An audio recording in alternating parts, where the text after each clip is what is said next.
Meus amados irmãos, a paz do Senhor, sou o presbítero Nilo aqui da AD Tampa Bay, a Flórida, Estados Unidos.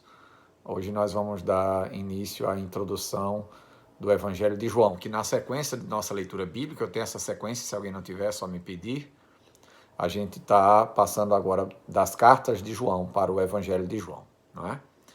O autor do Evangelho, é claro, é o discípulo João. Vamos chamar ele assim, porque primeiro ele foi discípulo, primeiro ele foi chamado, depois ele foi enviado, ou seja, depois ele foi apóstolo. Então vamos chamar ele aqui de discípulo, né? Interessante que a autoria do Evangelho ele mesmo confirma, né? Você vai ver isso no último capítulo, que é o capítulo 21. O Evangelho de João tem 21 capítulos. No último capítulo, você pode conferir agora, no capítulo 21, iniciando do versículo 20 até o 24, quando a Bíblia diz que Pedro viu o discípulo que deitou sua cabeça no peito de Jesus na ceia, é o João. E quando João termina essa narrativa, ele mesmo está fazendo essa narrativa, né? Ele afirma no versículo 24, esse é o discípulo que testifica dessas coisas e as escreveu. Então ele mesmo, ele confirma que ele é o autor do Evangelho, nada melhor do que o próprio autor, né? Alguns livros da Bíblia a gente tem certeza que foi aquela pessoa que escreveu, por algumas características, ele normalmente não confessa que foi ele mesmo, mas aqui João mesmo fala, né? Esse é o mesmo João, voltamos a repetir, que escreveu a primeira, segunda e terceira cartas e também Apocalipse. Outra informação importante, vocês lembram de um nome chamado Zebedeu, um homem? Zebedeu possuía uma espécie de empresa de pesca, né? E que empregava alguns discípulos, inclusive. Dois dos seus empregados, Jesus chamou uma vez, você lembra do chamado? Esses dois empregados eram filhos de Zebedeu, Tiago e João. Inclusive, Jesus faz menção a eles depois como filhos de Zebedeu. Então, João era filho de Zebedeu. O apóstolo João, o discípulo João, ele era filho de Zebedeu. Neste evangelho de João, muitas coisas são registradas, e isso faz dele um evangelho bem singular, que não estão nos outros evangelhos. Por isso que os outros três evangelhos, Mateus, Marcos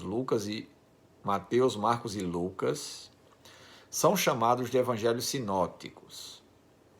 João está fora dessa sinergia, ele está fora dessa harmonia entre eles, no sentido de contar as mesmas histórias.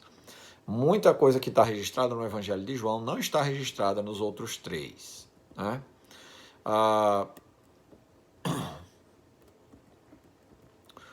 Vários incidentes na vida de Jesus, circunstâncias que acompanham o seu sofrimento e morte, só estão escritos no Evangelho de João. Inicialmente, cada evangelho foi escrito direcionado a um público, né? Assim dizem os estudiosos. Mateus foi escrito diretamente para os judeus, apesar de que é para toda a humanidade. Inicialmente foi escrito para os judeus, e a prova disso é a quantidade de genealogias que Mateus coloca no seu evangelho, confirmando que Jesus era judeu, era de Israel, né? O Evangelho de Marcos foi escrito inicialmente para os romanos, para mostrar que Jesus era uma pessoa divina, e por isso o Evangelho de Marcos é repleto de curas. Você começa a ler o Evangelho de Marcos, já nos primeiros capítulos já tem a cura da sogra de Pedro, né? Então o Evangelho de Marcos é um evangelho que mostra muito Jesus com poderes divinos de cura, né? E Lucas, acredita-se que inicialmente tenha sido direcionado mais para os gregos.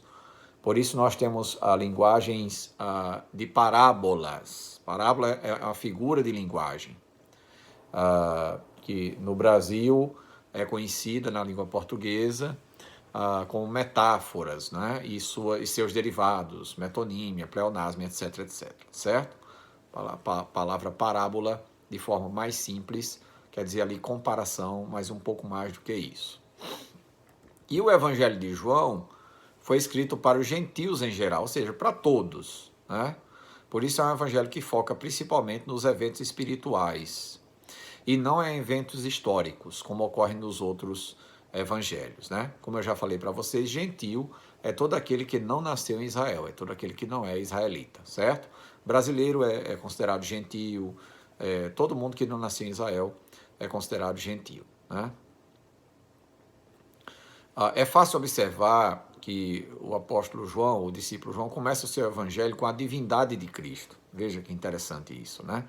Ele fala, no princípio era o verbo e o verbo era Deus, ou seja, ele diz, Jesus era Deus. E o verbo estava com Deus. E um pouquinho mais na frente, você lê ele mostrando que o verbo é Jesus, né? Ele afirma que ele é Deus, e etc, etc, que estava no princípio com Deus. Ao mesmo tempo que também mostra Jesus como homem, né? Porque Jesus encarnou, Jesus é o Deus conosco, é Deus que veio para a Terra. De que forma ele veio para a Terra? Ele nasceu como um humano, né? Só não nasceu pela vontade do homem, porque não houve participação de José para que Jesus nascesse, somente de Maria, né? Também é importante observar que João não era um homem muito culto e nem um homem de muitos diplomas. Como é que você sabe disso? Não está, essa informação não está escrita no Evangelho de João. Está escrita em outro livro, né? Que nós vamos ler posteriormente. Atos dos Apóstolos. Você abre sua Bíblia em Atos dos Apóstolos, capítulo 4 e versículo 13, e você vê que quando